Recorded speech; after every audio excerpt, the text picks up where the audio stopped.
After a 33-year leave of absence from his alma mater, I am pleased to present to you Dr. William Gates.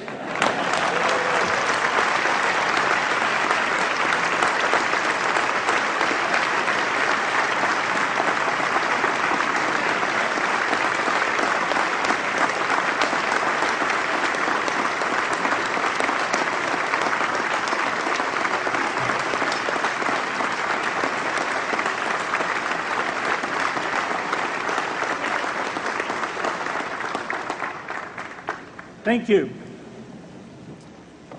President Bach, former President Rudenstein, incoming President Faust, members of the Harvard Corporation and the Board of Overseers, members of the faculty, parents, and especially the graduates. I've been waiting more than 30 years to say this. Dad, I always told you I'd come back and get my degree.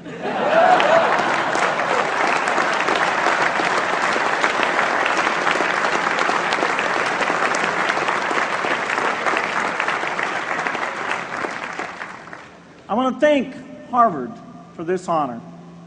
I'll be changing my job next year, and it will be nice to finally have a college degree on my resume.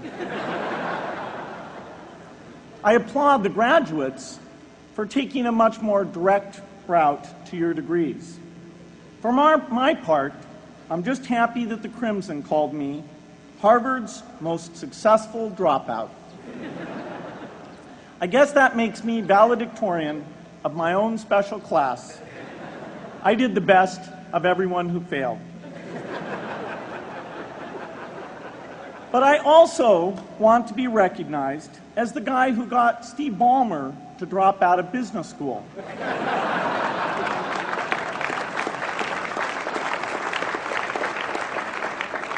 I'm a bad influence. That's why I was invited to speak at your graduation. If I'd spoken at your orientation, fewer of you might be here today.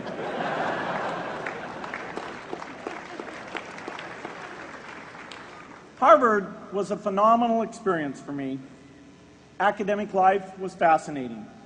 I used to sit in on lots of classes that I hadn't even signed up for. And dorm life was terrific. I lived up at Radcliffe in Currier House. There were always a lot of people in my dorm room late at night discussing things because everyone knew that I didn't worry about getting up in the morning. That's how I came to be the leader of the antisocial group. We clung to each other as a way of validating our rejection of all those social people. Radcliffe was a great place to live. There were more women up there, and most of the guys were math science types. The combination offered me the best odds, if you know what I mean. That's where I learned the sad lesson that improving your odds doesn't guarantee success. One of my biggest memories of Harvard came in January 1975 when I made a call from Currier House to a company in Albuquerque, New Mexico that had begun making the world's first personal computer. I offered to sell them software. I worried they would realize I was just a student in a dorm and hang up on me. Instead, they said, "We're not quite ready. Come see us in a month," which was a good thing because we hadn't written the software yet. From that moment, I worked day and night on the extra credit project that marked the end of my college education and the beginning of a remarkable journey with Microsoft. What I remember above all about Harvard was being in the midst of so much energy and intelligence. It could be exhilarating, intimidating, sometimes even discouraging, but always challenging. It was an amazing privilege, and though I left early, I was transformed by my years at Harvard, the friendships I made, and the ideas I worked on. But taking a serious look back, I do have one big regret.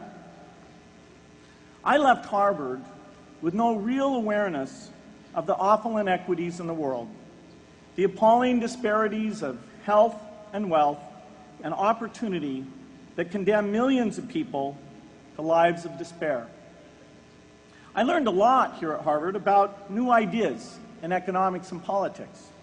I got great exposure to the advances being made in the sciences. But humanity's greatest advances are not in its discoveries, but in how those discoveries are applied to reduce inequity.